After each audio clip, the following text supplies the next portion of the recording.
Legenda Arya Penangsang merupakan kisah yang penuh intrik dan konflik politik di masa Kesultanan Pajang yang terjadi setelah keruntuhan Kesultanan Demak. Arya Penangsang adalah Adipati Jipang Panolan, sekarang berada di wilayah Blora, Jawa Tengah, dan keponakan Sultan Trenggana, Raja Kesultanan Demak. Setelah Sultan Trenggana wafat pada tahun 1546, terjadilah perebutan kekuasaan antara pewaris tahta.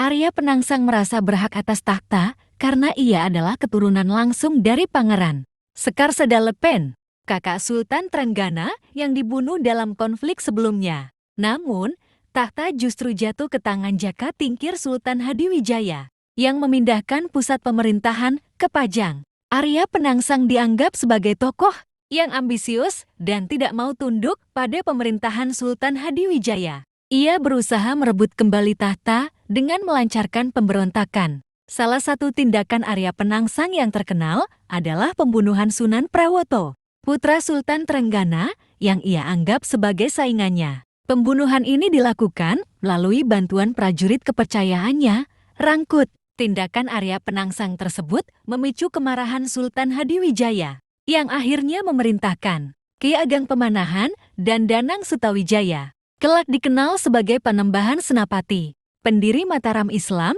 untuk menumpas Arya Penangsang. Kematian Arya Penangsang menjadi bagian paling dramatis dari legenda ini. Dalam pertempuran melawan pasukan Pajang, Arya Penangsang bertarung dengan gagah berani. Ia menggunakan tombak Keiplirt, pusaka keramat yang diwarisi dari ayahnya. Namun, dalam pertempuran itu, Arya Penangsang terluka parah oleh Danang Sutawijaya. Ada versi cerita yang mengatakan bahwa ia tewas akibat ususnya terburai oleh tombaknya sendiri ketika menunggang kuda. Meskipun dalam kondisi sekarat, Arya Penangsang tetap bertarung hingga akhirnya gugur. Legenda Arya Penangsang mengajarkan tentang ambisi, pengkhianatan, dan akibat dari perebutan kekuasaan yang tidak sehat.